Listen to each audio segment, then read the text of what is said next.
அந்த இறுதிச் சடங்கு அவருக்கு முழு அரசு மரியாதையுடன் வழங்குவதற்கு முன்னதாக அவருடைய உடல் அவருடைய இல்லத்தில் இருந்து சில நிமிடங்களில் ஊர்வலமாக எடுத்து வரப்படுகிறது. இப்பொழுது உறவினர்கள் அந்த உடலுக்கு இறுதிச் சடங்கு செய்து வரக்கூடிய அந்த காட்சியை தான் இப்போது நாம் பார்த்து கொண்டிருக்கிறோம். இன்னும் சில நிமிடங்களில் அந்த உடல் இறுதிச் சடங்கு நடைபெறும் இடத்திற்கு எடுத்து வரப்படுகிறது. அதன் பின்னர் துப்பாக்கி குண்டுகள் முழங்க அவருக்கு முழு அரசு மரியாதையுடன் இறுதிச் சடங்கு நடைபெறும் என எதிர்பார்க்கப்படுகிறது. இறுதிச் சடங்கு நடைபெறுகிறது. அவர் கண்ணீர் அஞ்சலி செலுத்துவதற்காக அங்கு ஆயிரக்கணக்கானோர் இன்று அந்த பகுதியில் குவிந்திருக்கக்கூடிய காட்சிகளை தான் இப்போது பார்த்துக் கொண்டிருக்கிறோம். அவரது உடலை இப்பொழுது இறுதிச் சடங்கு நடைபெறும் இடத்திற்கு இன்னும் சில நிமிடங்களில் எடுத்து வரக்கூடிய காட்சியும், இந்த அரசு தரப்பில் அவருக்கு இறுதி மரியாதை செலுத்துவதற்காக இயக்குநர்கள் மற்றும் அமைச்சர்கள், அரசு துறை அதிகாரிகள் உள்ளிட்ட ஏராளமானோர் அங்கு குழுமி இருக்கக்கூடிய காட்சியையும், கவிஞர் வைரமுத்து மற்றும் சமூக நீதித்துறை அமைச்சர் வன்னிய அரசு, மின்சாரத்துறை அமைச்சர் சிடிஆர் நிர்மல்குமார் உள்ளிட்டோரும் அங்கு அரசு மரியாதையை செலுத்துவதற்காக அந்த பகுதிக்கு வருகை புரிந்திருக்கிறார்கள். அந்த காட்சிகளை தான் இப்போது பார்த்துக் கொண்டிருக்கிறோம். இதே போல இயக்குநர்கள் பாக்கியராஜ் மற்றும் இயக்குனர் அமீர், இயக்குனர் சமுத்திரக்கனி மற்றும் இயக்குனர் வெற்றிமாறன், இயக்குனர் சீமான் உள்ளிட்டோரும் இப்போது அவருக்கு இறுதி அஞ்சலி செலுத்துவதற்கு நிகழ்ச்சி நடைபெறும் இறுதிச் சடங்கு நடைபெறக்கூடிய இடத்தில் அவர்கள் இறுதி மரியாதை செலுத்துவதற்காக அமர்ந்திருக்கிறார்கள். இயக்குனர் பார்த்திபனும் இன்று காலையில் இருந்து அவருடைய சிஷியர்கள், அவருடைய பாரதி ராஜாவின் இடம் உதவி இயக்குநர்களாக பணிபுரிந்த அந்த பாக்கியராஜ், பாண்டியராஜா, பார்த்திபன் என அந்த பாவரிசை இயக்குநர்களில் பலரும் இப்போது இறுதிச் சடங்கு நடைபெறும் இடத்தில் இறுதிச் சடங்கு அளிப்பதற்காக அங்கு அவர்கள் அமர்ந்திருக்கக்கூடிய அந்த காட்சிகளை தான் இப்போது பார்த்து கொண்டிருக்கிறோம். பாரதி ராஜாவின் மிக நெருங்கிய நண்பராக திகழ்ந்த வைரமுத்துவும் அவருக்கு கவிதாஞ்சலி பாடி, தூரிகை இல்லாமல் அந்த வண்ணம் வரைய இயலாது என்றும், தூரிகையும் வண்ணமுமாக எங்களது வாழ்க்கை இருந்தது என்றும், இது போல அறிவாலும் கைப்பிடியுமாக எங்களுடைய வாழ்க்கை இருந்தது, இப்பொழுது ஒன்றின்றி ஒன்று இயங்க முடியாது என்பதை அவர் மிகவும் உருக்கமாக அவருடைய இறுதி கவிதை அஞ்சலியில் வைரமுத்து செலுத்தியிருந்தார். அவரும் வைரமுத்துவும் பாரதி ராஜா, இளையராஜா உள்ளிட்டோர் சிறு வயதிலிருந்தே அவர்கள் சென்னைக்கு திரையுலகில் நுழைவதற்கு முன்பிருந்தே இருவரும் அருகருகே உள்ள ஊர் அள்ளிநகரம், பண்ணைப்புறம் மற்றும் மருகப்பட்டி ஆகிய 3 ஊர்களும் அருகருகே அமைந்த சூழ்நிலையில் அவர்கள் வேலைக்காக சென்னைக்கு இடம்பெயர்ந்து அதன் பின்னர் தங்களது சொந்த முயற்சி திறமையால் ஒட்டுமொத்த தமிழ் திரையுலகின் போக்கையே மாற்றி அமைத்து ஒரு மிகப்பெரும் சாதனையை படைத்திருக்கிறார்கள் என்பது இன்று கூடியுள்ள அந்த கூட்டம் மற்றும் முழு அரசு மரியாதை மற்றும் அவர்கள் படைத்த படைப்புகளை நினைவு கூறி பலரும் எழுதிய எழுத்துக்கள், பேசிய பேச்சுக்கள் மற்றும் பகிர்ந்த நினைவுகள் ஆகியவை இன்றைய இந்த இன்ஸ்டா யுகத்திலும் எங்கெங்கும் நிரவி பரவி கிடைக்கின்றன.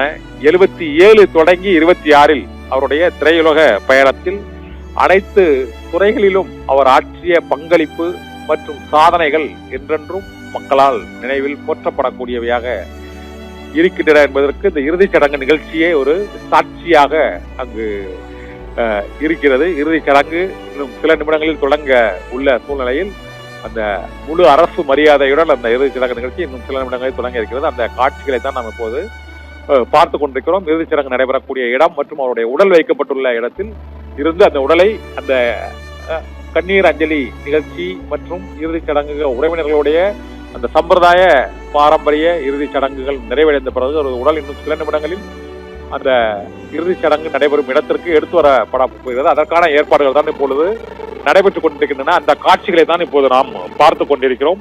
தேனி எம்டிஆர் நகரில் உள்ள பாரதி ராஜாவின் வீடு, அதற்கு பிறகு தேவதானப்பட்டியில் உள்ள அவருடைய சொந்த தோட்டம் அங்கு கொண்டு செல்லப்பட்டு அனைத்து திரையுலகமும், ஒட்டுமொத்த தமிழ் திரையுலகமும் இன்று அங்கு தேனி தேவதானப்பட்டியில் பாரதி ராஜாவுக்கு இறுதி சடங்கு நடைபெறும் இடத்தில் இப்போது குழுமிருக்கக்கூடிய அந்த காட்சிகளை தான் நாம் இப்போது பார்த்துக் கொண்டிருக்கிறோம். ஒரு மகத்தான மக்கள் கலைஞனுக்கு தமிழக மக்கள் அங்க இறுதி அஞ்சலி செலுத்தக்கூடிய காட்சி மற்றும் அந்த சோகத்தோடு மக்கள் அமர்ந்திருக்கக்கூடிய அந்த இடம், அவருடைய ஊர் உள்ளிட்ட நினைவுகளோடு அந்த இறுதிச் சடங்கு நிகழ்ச்சிகள் இன்னும் சில நிமிடங்களில் முழு அரசு மரியாதையுடன் நடைபெற இருக்கிறது.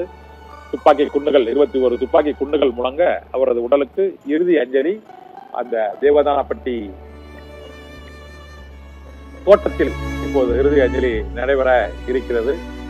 தமிழ் திரையுலகில் ஒரு மிகப்பெரும் சாதனை படைத்த தமிழ் சமூகத்தின் பிரச்சனைகளை மற்றும் தீர்வுகளை தனது திரைப்படத்தின் மூலமாக மக்கள் மத்தியில் அவர் திரைமொழியில் எடுத்து வைத்த திரை காவியங்கள் அவருடைய நினைவுகளை என்றென்றும் நினைவில் நின்று போற்றிக் கொண்டிருக்கும் பாரதி ராஜாவின் திரைப்படங்களும் அவருடைய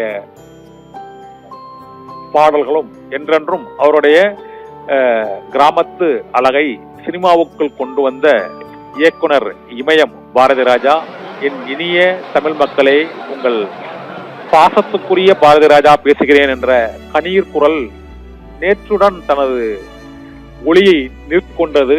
இருந்தாலும் அந்த குரல் காற்றோடு கலந்தாலும் அங்கு திரையில் தமிழகத்தின் ஏதாவது ஒரு ஊரில், ஒரு கிராமத்தில், ஒரு வீட்டில் அவர் இயக்கிய திரைப்படங்களின் பாடல்கள், காட்சிகள் என்றென்றும் நினைவு கூறப்பட்டு மக்களிடம் பேசும் கருப்பொருளாக இருந்து கொண்டிருக்கும் என்பதுதான் இந்த அவருடைய இறுதி மரியாதை நிகழ்ச்சியில் நாம் நினைவு கூறக்கூடிய மிக முக்கியமான ஒரு உள்ளடக்க கருத்தாக இருக்கிறது. தமிழகத்தின் மிகவும் சக்தி வாய்ந்த ஒரு ஊடகமாக திகழும் சினிமா ஊடகத்தில் மகத்தான சாதனையை படைத்த அந்த கலைஞனுக்கு இன்று தமிழகம் இறுதி மரியாதையை செலுத்திக் கொண்டிருக்கிறது. பாரதி ராஜாவின் அந்த தேவதானப்பட்டி தோட்டத்தில் பிரியா விடை கொடுக்கக்கூடிய அந்த இறுதிச் சடங்கு நிகழ்ச்சி முழு அரசு மரியாதையுடன் நடைபெற்றுக் கொண்டிருக்கிறது. பாரதி ராஜாவின் ஒரு மகளை போல அவர் அறிமுகப்படுத்திய நடிகை ராதிகா நேற்றிலிருந்து அவருடைய நீலாங்கரை இல்லத்தில் இருந்து இப்போது அவருடைய தேவதானப்பட்டி தோட்டம் வரை அவருடைய இறுதிச் சடங்கில் அவருடைய உறவினர்களுக்கு ஆறுதல் கூறி அனைத்து பணிகளையும் அவர் ஒருங்கிணைத்து செயல்பட்டுக் கொண்டிருக்கக்கூடிய காட்சிகளையும் பார்த்துக் கொண்டிருக்கிறோம். இதே போல அவரோடு பயணித்த அவருடைய துணை இயக்குநர்களில் ஒருவராகவும் சீடராகவும் பல ஆண்டுகள் பயணித்த நாம் தமிழர் கட்சியின் தலைவர் சீமானும் அந்த இறுதிச் நேற்றும் நீலாங்கரையில் இருந்து இன்று இறுதிச் சடங்கு நடைபெறும் அந்த தேனி மாவட்டத்தின் தேவதானப்பட்டி தோட்டம் வரை இன்றும் அவர் துயரத்தோடு அந்த துயர நிகழ்வில் பங்கேற்றிருக்கிறார். இதே போல பாரதி ராஜா என்றால் அடுத்து நினைவுக்கு வரக்கூடிய பெயர் பாக்கியராஜ் என்றால் அவருடைய முதன்மை சீடராக திகழ்ந்த பாக்கியராஜ் அவரும் நேற்றிலிருந்து இன்று வரை 2 நாட்களாக இங்கு அவர் ஒரு தந்தைக்கு மகனாற்றும் பணி மகனாற்றும் இறுதிச் சடங்கை போல இங்கு அவர் துயரத்தோடு இந்த அவருடைய தோட்டத்தில் இறுதி மரியாதை செலுத்துவதற்காக அங்கு அமர்ந்திருக்கக்கூடிய காட்சி. இதே போல அவருடைய பக்கத்து ஊர்க்காரரான மற்றொரு நகைச்சுவை நடிகர்களில் 2 சிகரங்கள், ஒருவர் கவுண்டமணி என்றால் இன்னொருவர் வடிவேலு. இருவருமே கவுண்டமணியை பாரதி ராஜாவுதான் அந்த 16 வயது நிலை திரைப்படத்தில் அறிமுகப்படுத்தினார். அதே போல வடிவேலுவும் அவருடைய திரைப்படங்களில் நடித்து மக்களின் அதன் பின்னர் உச்சம் தொட்ட மிக முக்கியமான நகைச்சுவை நடிகர். இருவரும் அந்த மதுரை மண்ணை சார்ந்தவர்கள் என்பதால் அவரும் இன்று துயரத்தோடு அங்கு அஞ்சலி செலுத்துவதற்காக அமர்ந்திருக்கக்கூடிய காட்சி. பாக்கியராஜ், பாண்டியராஜன், பார்த்திபன் என பாவரிசை இயக்குநர்களை தமிழ் திரையுலகில் வெற்றிகரமான இயக்குநர்களை பாலச்சந்தருக்கு பிறகு பாரதி ராஜாவின் அந்த காலத்தில் ஏகப்பட்ட பல இயக்குநர்களை அவர் உருவாக்கி திரைத்துறையில் சாதனைகளை படைப்பதற்கு இவர் ஒரு முன்னெச்சரிக்கையாக இருந்து செயல்பட்டிருக்கிறார் என்பது பாரதி ராஜாவுக்கு இன்று அஞ்சலி செலுத்த வந்தவர்களும் அவருடைய நினைவுகள், திரைப்படங்கள் பேசிய அவருடைய திரைப்படங்களில் பேசப்பட்ட மற்றும் அந்த திரைப்படங்களில் உள்ளடக்கமாக இருந்த பல்வேறு கருத்துக்கள், அவருடைய ஒவ்வொரு திரைப்படத்திலும் ஒவ்வொரு சீர்திருத்த கருத்துக்களும் மற்றும் சமூகத்தை நோக்கி அவருடைய கேள்விகளும் அது எடுத்துரைக்கப்பட்டிருக்கக்கூடிய காட்சிகள் இருக்கின்றன. புதுமை பெண் திரைப்படம் மற்றும் புதுமை பெண், கருத்தம்மா ஆகிய திரைப்படங்கள் பெண் விடுதலையையும் பெண்களுக்கான அந்த பிரச்சனையும் பெண் குழந்தைகள் எதிர்கொள்ள வேண்டிய அந்த சமூக சிக்கல்களையும் அவர்களுக்கான கல்வி மற்றும் அந்த மண்ணின் மகத்துவம் உள்ளிட்ட பல்வேறு அம்சங்களை அவர்கள் அறிந்து கொள்ளக்கூடிய வகையில் அவருடைய திரைப்படங்களின் உள்ளடக்கங்கள் பெண் விடுதலையையும் பாரதிராஜாவின் சகோதரர் அவரை போலவே உள்ள அவருடைய சகோதரர் தான் அந்த இறுதி சடங்குகளை இன்று செய்வார் என அறிவிக்கப்பட்டு அதற்கான ஏற்பாடுகள் நடந்து கொண்டிருக்கக்கூடிய அந்த காட்சிகளை பார்த்துக்கணும். பாரதிராஜாவின் இறுதி சடங்கை அவருடைய சகோதரர் மேற்கொள்ளக்கூடிய அந்த காட்சிகளையும் இப்போது பார்த்துக் கொண்டிருக்கிறோம்.